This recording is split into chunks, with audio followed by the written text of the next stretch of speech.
Today we are going to discuss the next module, which is functional dependencies and normal forms.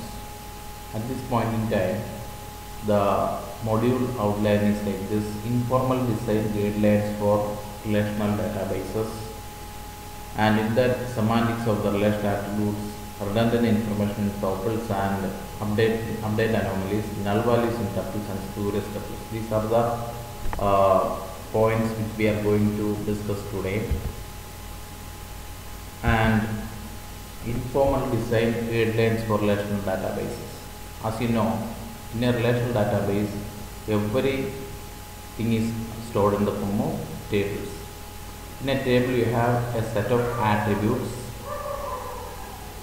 and for example, suppose that you have a student database, student roll number, student name, student address, his age is X, etc. All those details, personal details, will be stored in the student database. And suppose that is a student relation, the attributes corresponding to that student relation will be roll number, name, etc., age is X, etc. These are all relational database attributes for that table. Then what is relational database design? So when you are designing a database, what are the tuples you are going to use and what are the tables you are going to use? That is decided by a good relational database design. Grouping of attributes to form good relation schemas.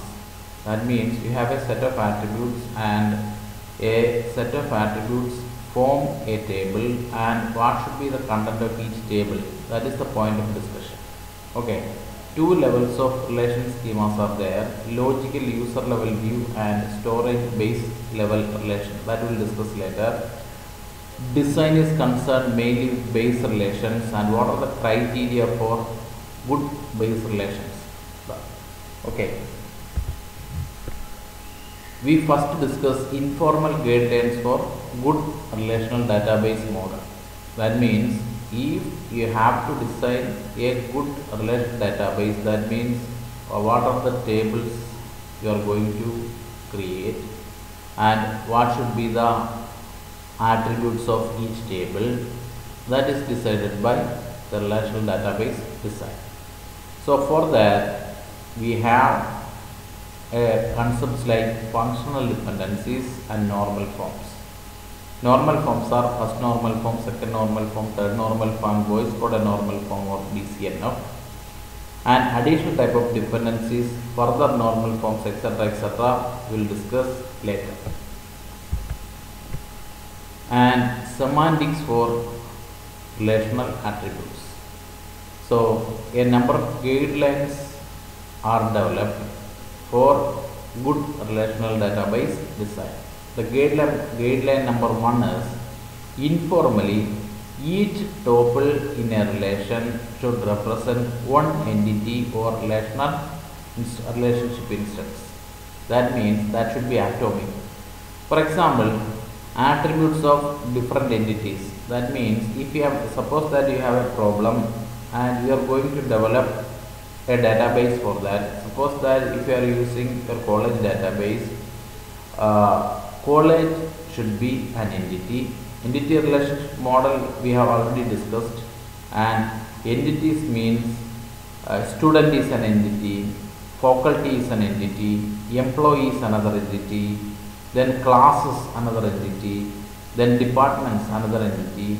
So these are all different entities, and all these entities are connected by relationships. So for every entity there should be some tables, and for each relationship also there should be tables. Okay.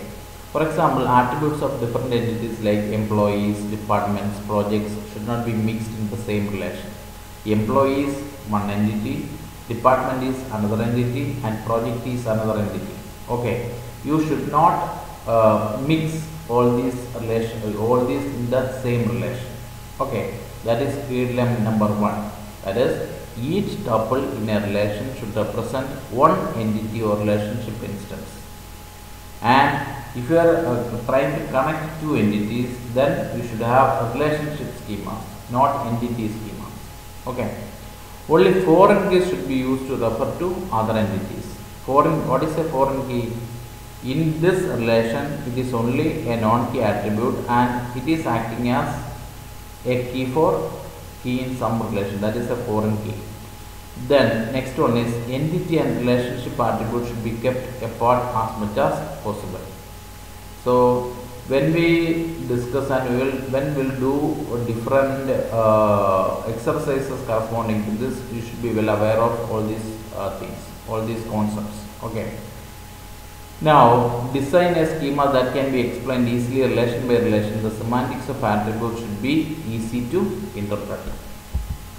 For example, this is simplified company relational database model. Here you have a company, and in a company you have employees, departments and projects. Employees, departments and projects, those are entities. And for example, employee has employee name, social security number, birth date, address and department number in which he belongs or he is registered. So here employee name and social security number. Social security number is just like your Aadhaar number. That is a primary key for this relation. That means employee name. There may be more than one employee with the same employee name, but social security number of each employee will be different. Birth date also can be the same. Address, you cannot make address as a primary key. Here the only candidate for a primary key is social security number. Okay. See, so that is the entity employee, and in this employee schema or employee table, you have how many attributes? 5 attributes: employee name, social security number, birth date, address and department number. Among these you can choose this social security number as the primary key. Now in that company a number of departments are there. In our college also we have number of departments like computer science department, electronics and communication department, mechanical department, electrical department, etc. Okay, so here we have got a department name for that. You are going to number that. Some number has to be assigned to that department, that is department number, and this is D manager SSN. That means department manager, in the sense like your HOD. Here the designer of this database, here for each department there is a department manager, and the social security number of department manager is given here. Okay, so in the first employee database, here D number is acting as a foreign key, because this D number is the primary key for the department table. So that is why in the employee database or employee table, D number is a foreign key. That means in this table it is not a primary key, but it is a primary key for some other table. That is why this is a foreign key. Now for the department table, here you have department name and department number and D manager SSN. That is a foreign key, because social security number, this manager is also an employee, right? Manager is also an employee. So the manager social security number is the primary key for employee table. That is why this DM manager SSN is a foreign key in the department table. Now department locations, that means here department and location. That means a department can be in many locations. That means number of sites may be there for same department. So department number and department location, those two collectively forms a primary key. That means a department number can have many sites. So suppose that a department number, say our computer science department that is in annex 1, annex 2 and annex 3. That may be located in 3 different places. Then department number and department location, but for the same department number another location, for the same department number another location, and in the same location you can have many departments. In the same location you can have many departments. In that case, that D number and D location, that two collectively forms the primary key. Okay, that is department locations. Now project is project name. Project name is there, project number. For each project there is a project number, and the location of the project is P location, and the department through which this project is assigned. That means this project belongs to some department, and that is why we have another D number. And employee, department and project, these three are entities, and here for this project P number is the primary key and department number is the foreign key, because D number is the primary key for department table. Now another table is also there. That means if an employee with the social security number SSN, and he is working on this project which is having P number, and he is working for this much hours. That means this here primary key is social security number as well as primary P number. That means if an employee may be working on different projects, and each project can have a number of employees. So in that case, this SSN and P number, these two collectively forms the primary key. SSN is a foreign key, P number is a foreign key, but SSN and P number together forms the primary key for this database. So work zone, that is a relationship. Department locations. Okay. Then SSN P number and hours. That means a person having this social security number, and he is working on this project for this much hours. That is the meaning of this. Okay. Now information is stored redundantly. Redundant information is tuples and updation anomalies. So if you are going to have a bad database design, that means if you are not going to use normal forms or functional dependencies or something like that, there are a number of anomalies like insertion anomalies, deletion anomalies and modification anomalies. That means you are going to store your data in different locations. That means redundant information is stored in different locations, and updation, deletion and modification anomalies may be there. So I will show you that with the help of an example. Consider updation anomaly. That means employees project means I am going to club together employees and projects. Here employee number, project number, employee name, project name and number of hours. I am going to have a table like this. That means an employee number means, suppose that it is the social security number of the employee, project number is there, employee name is there, project name is there, and this employee is working on this project for this much number of hours. Okay, suppose that you don't have any employee table or project table, you are going to have, you are clubbing those two. That means employee project means this employee is working on this project, and the employee name is given here, project name is given here, and the number of hours is also given here. Here, suppose that if you want to change your project name, that means for each employee, if suppose that your project is having say 100 employees, then employee number 1, employee number 2, employee number 3, etc., employee number 100. Then for each employee you are going to have project number say 1. Suppose that in project number 1 you have, suppose that you have say 100 employees, Then for each employee you have project number 1. Then for each employee name has to be here. Then for each employee, that means for 100 employees you have project number and project name. That means this project number and project name has to be stored in 100 different tuples. 100 tuples is carrying project number as well as project name.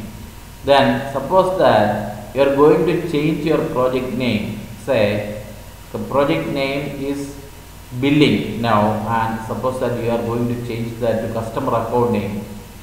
What will happen? You have to correct it in 100 different places, because for each employee working on this project you have a separate tuple, and for those 100 tuples, or for each employee working on this project, you are going to have project number and project name. Okay, that means if you are going to change the project name, you have to make 100 modifications, 100 updations you have to make. This is called updation anomaly. Okay. Next is insertion anomaly. Consider that relation again. Insertion anomaly means, suppose that you cannot insert a project unless an employee is assigned to it. Suppose that you are going to start a new project and no employee is assigned to that. But if you want to make an entry for that project in this table, some employee has to be assigned to that project. If no employee is assigned to that project, you cannot insert that project details in your database. Suppose that you don't have a project table and you don't have an employee table, and instead you have an employee project table like this. So if you want to give the details or store the details of your project in your database, you can't do that unless you are employing a single employee. If no employee is employed, then you cannot enter that, you can't enter or you can't insert that project into this database. And now another one is, if an employee is there and he is not assigned to any project, then that information also cannot be stored in this database. Those are insertion anomalies. That means here employee relationship is and project relationship are clubbed together, and in that case, if an employee, if he is not assigned to any project, you can't insert the details. If there is a new project and suppose that no employee is assigned to that project is also not possible to insert into this database. These are insertion anomalies. Now deletion anomaly. Suppose that when a project is deleted, it will result in deleting all the employees who work on that project. Suppose that if you want to delete some project, suppose that there is an employee who is working on a single project, and suppose that you are deleting that project information, then that employee information also will be lost. Okay. Now suppose that an employee, say one employee is working on a single project, then suppose that if you want to remove the details of that employee, then that project information also will be lost. So these are the insertion, deletion and updation anomalies as far as relational database is concerned. So you have to avoid these anomalies. So if you want to remove all these anomalies, you should have a good database design. Two relation schemas suffering from update anomalies. See, employee department. Here employee name, SSN, birth date, address, department number, D name and D manager SSN. That means employees and department number are clubbed together. Here employee name, social security number of the employee, his birth date, address and department in which he belongs, and now department name of corresponding to this department number, and department manager social security number. So these two are clubbed together. Here social security number is, if your social security number is available, then you can access or you can retrieve his employee name, birth date as well as address, and the department number in which he is working. But department name is depending on department number. Department name is not depending on the social security number of the employee. Here this department name only dependent on department number, and department manager social security number also depends on department number. That is why here we have these arrows. That means here we are not using an arrow. That means this primary key SSN, determines employee name, birth date, address and department number. Okay. Then D name and D manager SSN, these two tuples belongs to, or that those are dependent on department number. Okay. Now suppose that if you are inserting a if you are inserting a new employee here, and suppose that he is not assigned to any department. If he is not assigned to any department, what will happen? His data cannot be entered in the database. Now employee project, this, so SSN, P number, hours, P name and P location. That means employee relationship and project relationships are, those two are clubbed together. Then social security, if you know the social security number of the employee, then there is no point in determining anything from this. Once you have your social security number, you can determine the employee name only. Employee name can be determined from social security number. If the project number is available, then you can determine project name and project location. But if these two are available, SSN and project numbers, both of them are available, then you can access the number of hours he has worked for this project. Okay, that means these are the functional dependencies. These are the dependencies as far as this employee project is concerned. If you have multiple dependencies like this, then that will be an erroneous design, and here there is possibility of insertion, deletion and updation anomalies. Now next is guideline number 2. Guideline to redundant information tuples and update anomalies. Design a schema that does not suffer from insertion, deletion and updation anomalies. I told you, we have discussed this point in detail. If there are any anomalies present, then note them so that application can be made to take them into account. Okay. Now guideline number 3, relation should be designed such that their tuples will have as few null values as possible. That means if some information is not available, you have to put null values there. Attributes that are null frequently could be placed in separate relation with the primary key. That means as far as possible, null values, that means filling your tables with null values has to be avoided. Okay. Reason for null values, that means as far as possible you have to avoid filling details with null values. Okay. Reasons for null value: attribute not applicable or invalid. That means in some questionnaire there may be some questions which are asking for details that is not applicable to you, that you can fill with null values. Then attribute values unknown. There may exist some attribute values, but we are not aware of that. In that case also you have to put null values there. Values known to exist but unavailable. That means suppose that the age of a person is a fact, but it is not available to you. You have to fill that with null values. So these are the possibilities of null values. So as per guideline number 3, null values in tuples should be avoided as far as possible. Then spurious tuples. Bad designs for a database may result in erroneous results for certain join operations. So natural join operations we already discussed. Then when you are joining two relationships using natural join, then it should be lossless join. That means if you are joining a relationship A and another relationship B, when you join A and B using A join B, the resultant relationship should contain all the information which we have in relationship A and relationship B. That means nothing has to be, that means lossless join.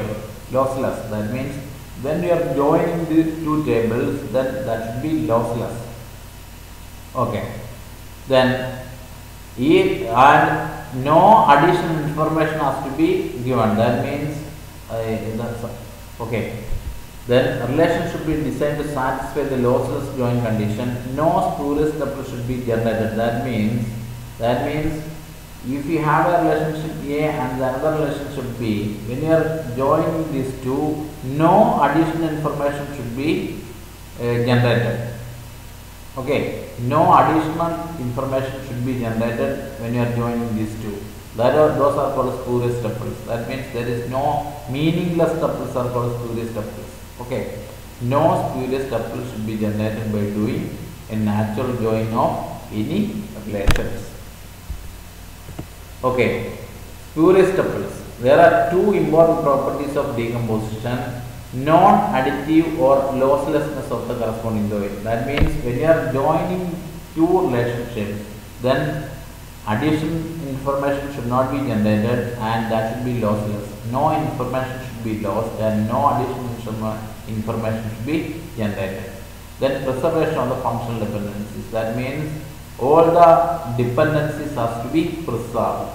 Okay. So these are the important guidelines as far as